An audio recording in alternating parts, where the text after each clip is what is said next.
Hey everybody, welcome, and thank you for listening to this episode of Marriage Therapy Radio. My name is Zach Brittle. I'm here with Laura Heck. We're back. We've both been traveling. We've been kind of all over the place. I went to New York and Denver and California, and Laura was rock climbing and doing some other stuff. We had to do a couple of one-off episodes, but here we are back together again. And I am really looking forward to picking Laura's brain. I ran into a bunch of therapists in Denver, some of whom described themselves as sex therapists, and it occurred to me I didn't even really know what they meant when they said that. Laura is a sex therapist, and she explains it to us. She talks to us a little bit about what it means and what you would be looking for and how they can help and what wakes her up in the morning and what her passion is. And it was really cool just to let her kind of teach me and educate me. So if you've ever had a question of what exactly is a sex therapist, what do they do? How do I pick one out? Then Laura has some insight. This is a very cool conversation. Stick around. Well, hi. Welcome back. I had a stand-in for you, by the way. I had a stand-in for you, and she was delightful. My stand-in was also delightful. Yeah. Mine was a grown human, though. Yours was a child. Yeah. She was great. Strangely enough, a child could do my job just as well. It's what we've discovered. I don't know. She needed a little warming up. She was a little shy at the front end, but then I got her talking about teenage slang, and she was totally, she shined. I should probably go back and listen to that. I don't remember what happened. Oh, I started listening to a new podcast about intermittent fasting. Yeah. Have we talked about that on the podcast before? No. And I really appreciate it because I listened to their very first episode, and one of them was like, yeah, I started listening to our first episode just to listen for the quality and make sure it was okay. And I got about 5 minutes in and I was like, yep, that'll do. And that's kind of how I feel. I don't like listening to our own voices. Yeah. I don't like seeing myself on camera. I don't like our social media. Like, it is a tough thing to go back and have a mirror pointed at you. And not only that, but somebody recording your voice. Ugh. Yeah. Anyway, it's a hard job. Yeah. How was your travels? It was good. I was jet setting. I've never done that before. So I left my house on a Tuesday and I went to New York for a few days. And from New York, I went to Denver for a few days. And from Denver, I went to California for a few days. Yeah. And then I came home and I was gone for like 12 total days. Yeah. How did you pack for that? It was hard. Yeah. I had to like kind of think ahead and figure out. And then like I sent some clothes home from New York with my family. And then I, kind of smart. Came down. I consolidated a little bit more. Yeah. So it worked out. In the end, that probably wasn't ideal, but I was never underdressed or undressed. So that worked out just fine. Never underdressed. You were a never nude. Yeah. Do you, I'm actually in the process while I was swimming this morning, I was thinking about what I'm going to pack because we are also going to be jet setting. It's fresh on my mind because you were traveling last night. Husband and I sat side by side in bed with our laptops, which we don't do very often. And we booked, I just saw like I just heard like the ching, ching, ching, ching. We booked, I think, like 5 separate hotels and maybe 4 separate flights. And that was just the in-between stuff. It wasn't even the main event of our Europe trip. It was like you fly into London and then you have to go from London to Rome. So you got to get a hotel. Yeah. So we were doing all that, but we're going to be on the road for, I don't even know, 18 days maybe? Long time. Wow. Yeah. No, that can't be right. Maybe it's more like 2 weeks. But when I was thinking about packing, I was thinking about onesies. And I believe they call them rompims if it was for you. And for a lady, it's a romper, which is a one piece. It folds easily. You only need one piece. But like for a man, you have a lot of items to pack. Like you're wearing a fleece and a shirt and pants and shoes. Yeah. Yeah. I'm just thinking, like, how did you think through your packing? Did you create like little capsules where you're like, I'm going to keep it in the navies and the blacks? I'm like I have a little bit of OCD. So I like literally march through like every day. And I was like, okay, this is what I'm going to wear the first day. This is what I'm going to wear the second day. And the second day I can repurpose that. I can go over here. I don't need that because I've already got this from the other. And so I just go through and I do the whole thing. I do it with Reb. When she's trying to pack, she's like, I don't know what to pack. I'm like, let's sit down. What are you going to wear at the airport? What are you going to wear when you get there? And then by the time you get through maybe the third day or so and you realize how much you have in your suitcase, then you can go, okay, well, I'm going to throw this in or I'm going to take that out. And it's just a little puzzle. That's the way I think of it. Yeah. But do you start to think through, I know how you dress, but like, do you think through color schemes where you're kind of like, I'm just going to start all packing the same color. It's true. All They're just all like these brown muted, earth tones. Yeah, browns and grains. Yeah. Yeah. Grays. Okay. So I'm not trying By to the create way, outfits. This outfit, I believe they call it a Canadian tuxedo. Denim on denim. I'm going to stand up. Yeah. Yeah. Isn't that fun? Yeah. I bought it from a Kardashian. I'm not ashamed to say it. I like Good American, or Good American, whatever. It's a onesie, all jean onesie. It's a romper. It's a romper. Yeah. Okay. Enough about our travel. Yeah. So what's happening in your life? Anything new or different? I went to New York. I went to New York and we did that. We had a great trip. We went, we had 3 full days in the city. We did the bottom half of Manhattan on the first day. We did the top half of Manhattan on the second day. We did the middle on the third day, which worked out good for our energy and for our interests. Yeah. Did you eat good food? We ate good food. We ate both street food and some nice food. Yeah. Street meat. Yeah. Did you have a hot dog? I did not have a hot dog. I got out of New York City without a hot dog. Mary did. Mary had a couple, but I deferred to pizza generally if we were on the street and kind of just getting food. What's the style of pizza that like New York is known for? New York is it style deep pizza. dish? It's really thin crust. You can kind of fold the piece, big old slice, Okay. Deep dish is Chicago. Got it. Okay. Yeah. I will have to try both of those. Then I was in Denver where I did some training with RLT, Terry which was Real. fantastic. It was really great training. I'm kind of excited about some of those directions. I'm a better therapist this week than I was before I went to Denver, which is cool. Mm-hmm. That's been fun to kind of try out some stuff and really apply. Like, it's weird when you learn stuff and then you apply learning. It's actually quite cool. Mm-hmm. And then we went to a wedding. The wedding was the first wedding of a child that we knew. So like, I knew this girl when she was 4. Rebecca walked her to kindergarten. And here she was getting married on the beach or on the ocean. It wasn't quite the beach, but in California. So Rebecca and I were just there, and we had a little like 3-day getaway of our own. Yeah. Punctuated by some wedding events, which was nice. And now I'm back. Okay. And yeah. Well, fantastic. Yeah. I have nothing fun to report. I am in Ironman training. Yeah. Although you're in the sloggy I do part, right? Like this is like kind of the right, like where you're just kind of like building your base. Yeah. I don't know. It kind of feels rewarding. I forgot that. I mean, I've been running all winter, preparing for different races, and I went to Zion, and then I did Eugene, and now I'm integrating outdoor cycling and swimming. So my body's getting a little bit of a break. And I have to say, like, I do not want to run. It is not an interest of mine, but I am so in love with road biking, cycling. By the way, would you do an STP again? Because I want to do, and listeners, it's called a Seattle to Portland. It's a 200-mile bike ride. And if you have followed along, I attempted a 100-mile bike ride, a century in Tucson, Arizona, and I got to about mile, I don't even remember, 40. Your seat was in the wrong position. I had to pull out. Yeah, my seat got tilted up. I didn't know it was a new bike. I thought there was something wrong with the bike itself, and it turns out that the seat was in the wrong position. And for cyclists out there, they call that soft tissue damage. So I had to pull out of the bike ride at mile 40. So I've never completed anything more than like a 56-mile bike ride. But would you do an STP? I don't know. I'd have to transition into a different part of my sort of health and wellness journey. You know, obviously I couldn't do it this summer, or I wouldn't do it this summer. Right. But you'd have to train. Would I do it next summer? Like maybe. Okay.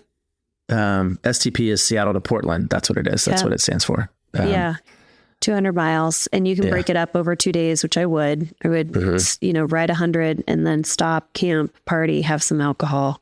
Yeah. IPAs is the reward, and then hop back on my bike with a very sore saddle and go at it again. And a hangover. Yeah. Not a hangover. I'm getting really good, actually. It hit me turning 40 this year. I hear people say like, oh, I just can't drink as much as I used to, because I always thought 40-year-olds were boring. Turns out you really just can't. Like, after 1 or 2 beverages, that's all you got in you before you've wrecked the rest of your day. And that's kind of where I'm at. So I learned my lesson, and now I drink like a 40-year-old. Right on. Yeah. Hey, everybody. Presumably you're listening to Marriage Therapy Radio because you're interested in connecting with your partner and finding new ways to draw nearer, get to know each other, and have cool conversations. Well, I want to tell you again about the Paired app. It's a relationship app for couples. You can download the app and then you pair with your partner every day. It gives you quizzes, questions, games, and fun ways to stay connected and deepen your conversations. This week, for example, there's a whole series around attachment. We did an episode a couple weeks ago about are you avoidant or are you anxious? There's a quiz that helps you kind of suss that out, then begin to explore some ideas about how to have those conversations with one another. Rebecca and I use the Paired app. A lot of my clients use the Paired app. It's really just a fun way to challenge yourself into new and different ways of being in communication. There's a quiz today, for example, called Saying What You Mean. Rebecca and I took the quiz. We got some insight into which one of us is more direct, you'll never imagine, which one of us is a little more roundabout, and what each of us may need to do to become more direct and more clear in our communication.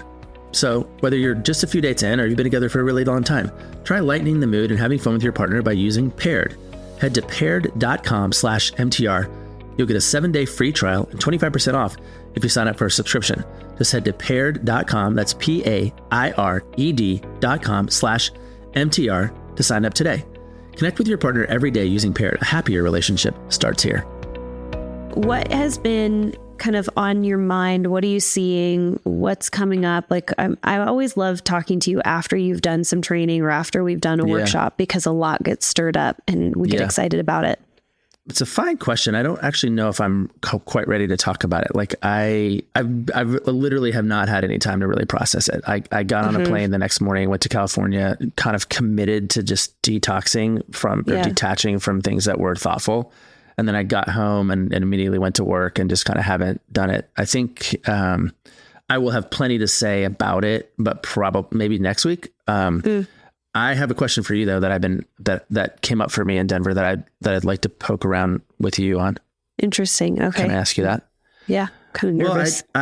So for context, when I went to Denver, I was going to train on what they call the relationship boot camp. So at the end, because I passed, I won't bury the lead. I passed. I did it. I accomplished the thing I was supposed to do, which means I'm now qualified or certified to teach this boot camp, which I think is going to be like really cool. I'm excited to lean into it. I have some thinking to do about like how I want to pull it off, but I'm there with 65 other therapists from all over the country.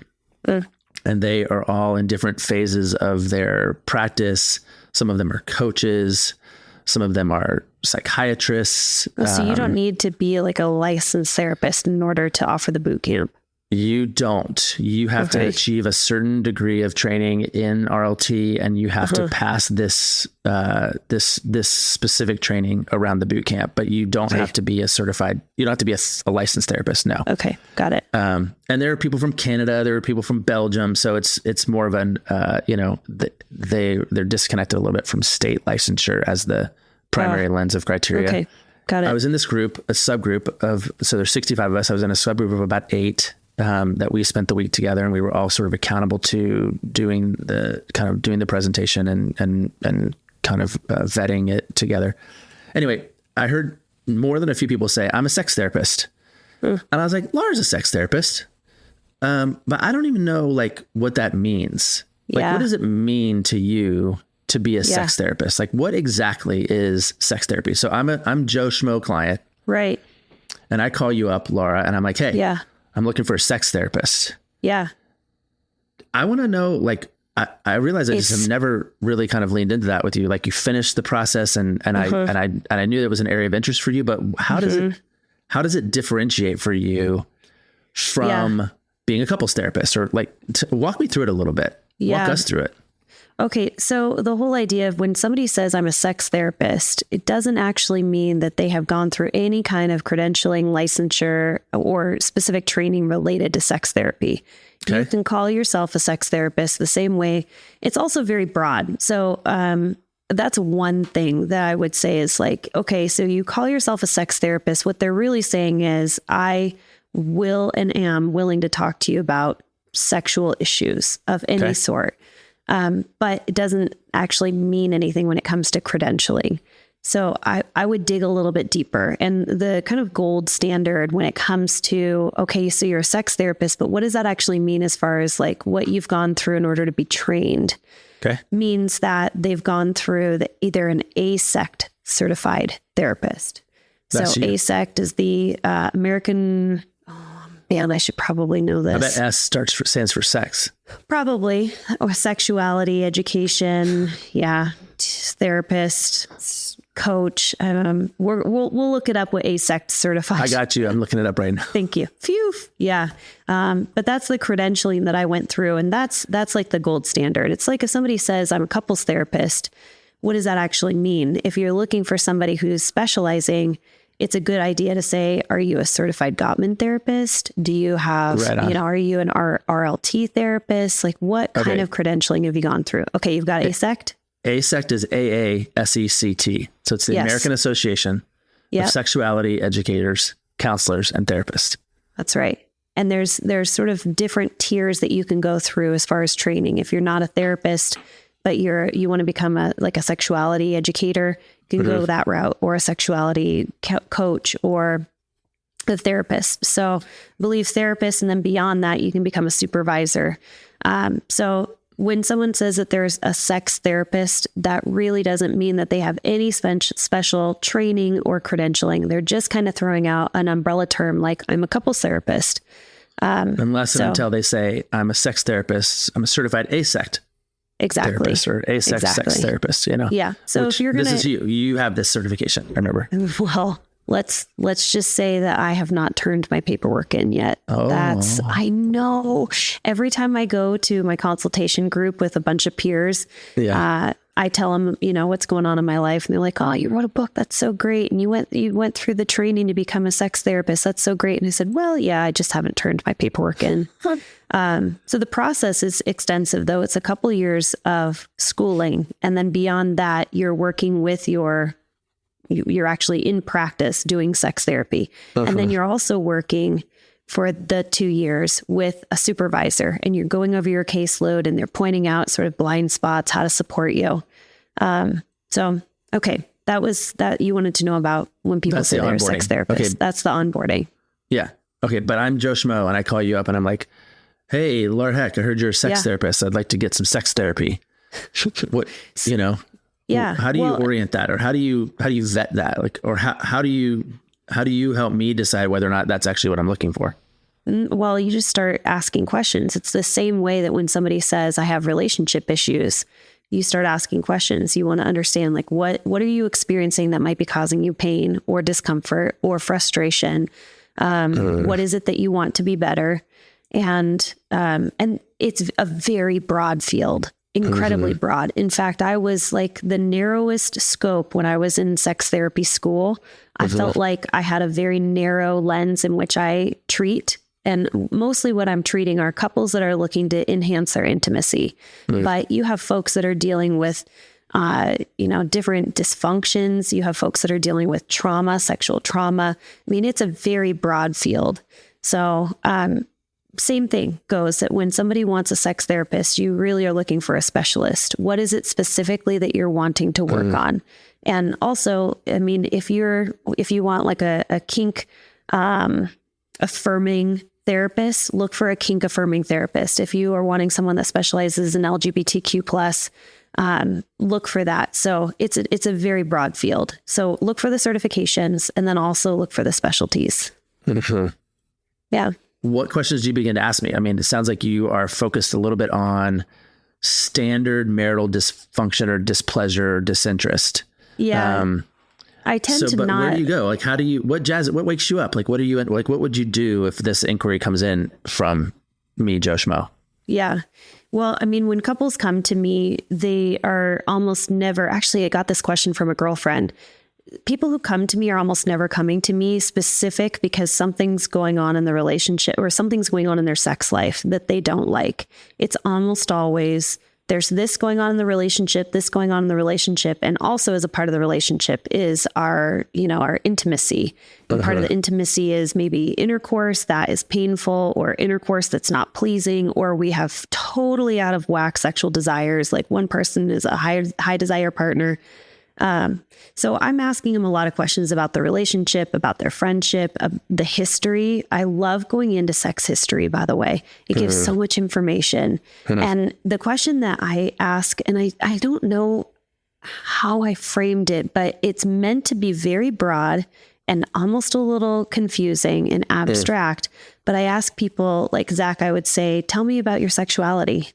And most people think that what I'm asking them is, I'm do a you heterosexual. prefer? Yes, exactly. Yeah. Right. But I'm really kind of asking, like, tell me about how you came to awareness of your sexuality. Like, what messages did you receive when you were growing up? How do you experience pleasure? What turns you on? What turns you off? So a lot of these one-on-one questions are super fun for me to have. And maybe by the time somebody has identified that sex therapy is what they're looking for, they are ready and wanting to answer those questions, as though there's information for them in there that they haven't, submitted themselves to, investigating or having anyone be curious about. Yeah. Not only that, but they haven't had those conversations with their partners. So it just kind of depending on, if a couple approaches me, I have to feel it out and get a little information about the relationship and the dynamic, their intimacy dynamic, in order to discern whether or not it makes sense to have those individual interviews with them where I get a sex history. But for some couples, it makes a lot of sense for them to share their sex histories in the same room with each other, so that I'm asking questions that they've never asked of their partner. I can't tell you, it always kind of blows me away when I hear that people have no idea what their partner's sexual past look like. What they don't know about previous girlfriends. They don't know about how many partners they had. They don't know when their partner lost their virginity. I'm like, how do you not know this information? It's kind of mind boggling. If I had a couple of bigger takeaways from this RLT training, it would be that the power sometimes in therapy. So the Gottman method, for example, is very clear about it being dyadic. It's very much about learning how to teach the couple to talk to each other, talk to one another. Yeah. RLT is a little bit different in the terms of what you just said, which is there's this sort of witnessing element. So like I would talk to the client or I talk to the male, and the value is in her observation, her seeing, him explore or think out loud about things, or having someone deftly go in and sort of move around inside their story, so that she, in the heterosexual relationship, gets an opportunity to kind of witness the work. And maybe there is. I mean, I think there definitely is something different, something powerful about watching your partner, peel layers back in ways that are discovery oriented for you. While you don't really have a role other than just to gain empathy and understanding. And that sounds like the angle that you have found yourself taking or would find yourself taking with clients who are coming in and talking about some of these things for the first time. Yeah. And, oftentimes I will just get them started. I'll start, and I did this yesterday where I was working with a couple and I had said, okay, like she's experiencing triggers. We talked about triggers in a previous episode where he's getting very confused. He's like, I don't understand where these emotions are coming from. They seem disproportionate to the experience that's going on. That's generally, a good indicator that maybe your partner is triggered. They're bringing in an old familiar feeling and experience from their past. So I asked her I said, you know what? You guys have probably already talked about this, but I want to understand where this familiar feeling comes from. So when in your past, or how long have you had this familiar feeling come up? And so she started to talk about it, and I turned toward her and I started asking her questions. And yes, he's witnessing, and I'm kind of watching him as he's observing her share her traumatic past. But then eventually I say, okay, now I want for you to turn toward her and to ask her some questions.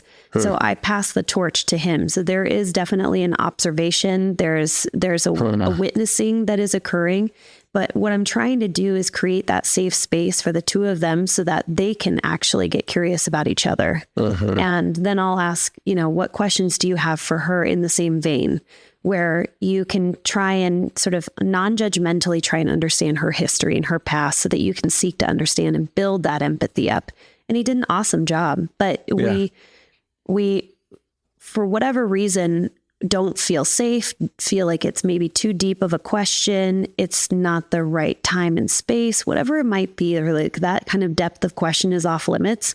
And if I just kick it off and I'm like, hey, tell me about your first, sexual experience with yourself. When did you first masturbate? And you can just see like their eyes like bug out, or, when you masturbate, what kinds of things do you think about, or what turns you on, or what parts of your body do you touch? These are questions that partners never ask each other. And so when I open the door and start asking those questions, suddenly it makes it safe for them to ask the same questions that they maybe thought were off limits. Yeah. All right. So let's say I'm a skeptic and I'm like, yeah, fine. Like it's all fine and good. The story makes the sense, but the bottom line is, we can't have sex because it hurts her, or because I'm coming too fast. Like if we're shifting and like, let's just say, well, I'll just do it like that. I'm not interested in the story part. Yeah. The story, we know the story part, but what do I do about my parts, my actual parts? Yeah. What does sex therapy have, or what does sex therapy offer in that space? Or what do you find yourself? I mean, I like to ask a lot of questions. If it comes down to like pain, then just asking about that pain and trying to discern. And you always want to rule out anytime somebody says that it's uncomfortable or there's pain. I'm like, what? Let's go to the doctor. I'm not a doctor. I can't take a look in your vagina right now. I have no idea what's going on. But you can give me some sort of symptoms and I can say, well, let's just rule this out and figure out if maybe your estrogen levels are so low that right now you have paper thin, dry vaginal skin, and it's really painful when you have sex. So let's go check that out. So, I mean, that's one thing that I will do. We also work a lot with physical therapists, like, what am I trying to say? Pelvic floor therapists. Yeah. No, that's interesting because, these are the kinds of questions that came up for me last week, just kind of, in some different arenas for different reasons. But like, it seems like sex therapy is really about getting underneath the kind of the stories or the narratives that are informing your sexual history, your sexual patterns, your sexual life. And responsible sex therapy sounds like it needs to be in collaboration with a medical provider or someone who is like understands actual biology. And I would imagine there's actual biology. I mean, that's one thing I really appreciate about Emily's work. Emily's book, the first one especially, is really about most women, for example, don't even know how their parts work. They've never been trained or invited to actually look and go, oh, look at this inner labia, look at this outer labia, look at this piece of the puzzle. Like these are, and so men, simple machines, we all kind of can go, yep, this is how it works, and then, but there's a psychology, I suppose, and a physiology as well. And it seems to me like good sex therapy would be integrative or at least collaborative in that space. Totally. I consider myself like a quarterback that people come to me and they basically say like, hey, I'm in this relationship. Our intimacy is out of whack. We think about our intimacy with regard to intercourse. And I come in and I'm like, okay, I've got my relationship lens going on here. And I'm looking at intimacy and a whole lot of other aspects, not just intercourse.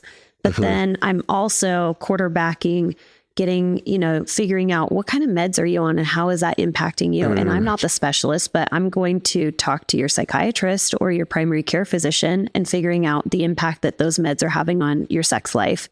But then I'm also going to, maybe like collaborate with your pelvic floor therapist or collaborate with your trauma therapist that you're doing EMDR to work on previous trauma. Sex is so much more complicated than people think it is. They think it is just putting it in and having a couple of thrusts. And it turns out that it is just so much more complicated to have safety and pleasure at the same time. And when those things get out of whack, then I get to quarterback all of the, like you said, the integrative pieces that make for a really successful, long-lasting, totally pleasurable experience. Do you know why you care about this? Like, why did this become an area of interest for you? I don't know. I mean, you didn't specialize in EMDR or RLT or eating disorders. You said, hey, I want to this is the space, this is the place that I want to get. I wanted to be a sex therapist before I wanted to be a couples therapist. And it started, I remember probably being about like a sophomore in high school. And I found I was, how could I put this? Like, I didn't date guys, lost my virginity when I was 20.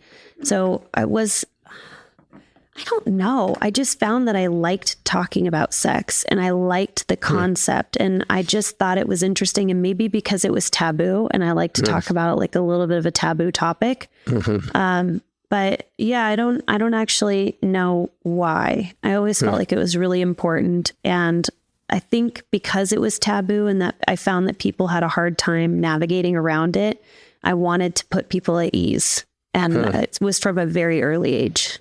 Yeah. One of the things that was just so like, just a couple of the conversations we got in is just how easy some of these conversations were for some of the therapists I was talking to. Yes. Just like how exactly that they just kind of very matter of factly, right? Matter of factly. There we go. Very much just sort of matter of fact, just talking about sex and their work with clients and kind of demystifying and destigmatizing, I think, a lot of where people get hung up around sex, particularly for like those of us who are like me, who grew up in this like hyper evangelical culture where sex was this like absolutely off limits thing until the minute you got married. And then it was supposed to be the greatest thing that ever happened to you. Yeah. And this like whiplash that you have to do to kind of go from demonizing sex or sexual pleasure, sexual identity, to fully embracing it and having it be part of your submissive, mutual submission toward one another. There's a ton of psychology there, just for shits and giggles. But yeah, I think there's a powerful need in therapeutic circles or in the world to take this topic out of the taboo realm and put it in the sort of in the public discourse in a way that, which, by the way, like this is, I knew I was going to talk about this, but I started rewatching Sex and the City and it's sort of mind blowing. Like Sex and the City did so many incredible things when it first came out. And I have just found just by watching Sex and the City, I've moved on from Grey's Anatomy. So now I'm just watching reruns of that. But a couple of things are happening in that I'm noticing, wow, they're having conversations about anal sex. They're having conversations about abortion. They're having conversations. I mean, they like Sex and the City was, I wouldn't say like ahead of the time, but it's kind of amazing that 20 years ago, this probably was one of the most shocking things. Well, it was ahead of its time. It was, but it's awesome. And I also noticed, this is like a little side note that probably you don't need to know, but Emily Nagoski talks about sexually relevant information, that we have like this cognitive dissonance that happens where we're living our lives and we're in this like non-sexual bubble. And then all of a sudden our partner's like, hey, I want to have sex with you. And there's like this dissonance. And what I'm noticing is because I've started watching Sex and the City, just kind of like while I'm putting on my makeup and then maybe I'm like folding the laundry, I have this infusion of sexually relevant information into my daily life. And I've had way more sex in the last week and a half than I've had in like 4 months. And I honestly think it's just because it's been more a part of like who I am on a daily basis, which is a little bit of like why I talk about how powerful Dipsea is as like an audio book that you listen to. It's just kind of infusing you with sexually relevant information so that there isn't such a gap to fill in that cognitive dissonance. Yeah, that's actually really intriguing. I don't think I've ever thought about it like that before. Where if you are protecting the opposite, right? If you're protecting yourself from sexuality or from sexually relevant information, or if you're actively, numbing it or dumbing it down, the work you have to do to get to intercourse is that much more. You have to go that much further. Yeah. And Sex and the City is a culturally accepted, rather benign version of what pornography also is for a lot of people, which is this kind of, sketchy, morally ambiguous, potentially dangerous kind of, area. But there's so many other things. I mean, you could choose to put on a sexy pair of panties that are matching, right? Bra and underwear that you only wear on date night. And you decided to put it on Tuesday night. Or frankly, that only you know about. Exactly. Nobody needs to know about it. And it's kind of the same thing of like, you know, if you're a man and you enjoy wearing lacy thong underwear, and so you go and you pull and that turns you on and it's like kind of revving your engine during the day, then you're putting, you know, your wife's lacy thong underwear on. And so now all of a sudden you're kind of revved up and you've got that sexually relevant information. But there's a lot of things that we can do. Even just simple things like painting your toenails might make you feel sexy. And it might just turn you on enough where it's just, you're aware of it. Yeah. I'm getting my toenails painted today because I'm due for a pedicure. What color are you going to do? Clear? I'm in my clear season now. Okay. Because I'm wearing flip-flops a lot. So, and I'm not really not a color guy. Not in the summer. Yeah. Okay. I need to redo my son's nails. He, his nail polish is probably in his nose because he woke up the other day and with a bloody nose, and we realized that he just picks his nose in the middle of the night. So that's hot. Yeah. That's hot. For those of you looking for sexually relevant information, you can imagine a 7-year-old picking their bloody nose. That's right. That is the gap that I have to breach with my Sex in the City. Thanks for asking about sex therapy. I haven't been thinking about it for a while. Maybe you can encourage me to turn my paperwork in because I have been I can do that. Fully done for probably about a year now. Why haven't you turned it in? Well, I mean, because when I went to school to become a certified AASECT therapist, I wasn't going because I wanted to attract people to my practice just for sex therapy. I just wanted to understand how I could better support couples when they're coming, because it is always a part of conversation. Okay. And I have to say, I'm pretty shocked that there are couples therapists out there that never talk about intimacy and intercourse and sex and pleasure. Yeah. That kind of blows my mind. So I just wanted to learn how to support. But also, why haven't you turned your paperwork in? Because I am lazy and I have undiagnosed ADD. Okay. So how can I help? When do you need to turn it in by? The end of May? Yeah, let's get my paperwork turned in by the end of May. Yeah. Before I go on my tour to Europe. Right on. That's 20 days. I can totally do that. Woof. Okay. I've got to pull some strings because there's people out there that have to do things for me. Okay. In order to make that happen. Am I one of those people? Yeah, actually, I think you might need to write a paper on my behalf. Okay. Please and thank you. All right, let's go ahead and land this plane. And thanks for asking about my passion. Yeah, right on. I'm happy to learn about it. Like I said, it was sort of like a new sort of aha experience of being around people who really did identify as a sex therapist. Cool. And I went, oh, I need to learn more about that. So thanks for making me smarter. Yeah, you're welcome. All right. Thanks so much for listening to this episode of Marriage Therapy Radio. And thank you to Zach. Thanks for asking about my passion as a sex therapist. If you're interested actually in joining either Zach or myself in private practice, you can find out all about Zach by going to his website. It's zachbrittle.com. And my website is laurahechtherapy.com, and see if it's a good fit for working with either of us. Thanks for all of your time and attention, making your relationship better today than it was yesterday.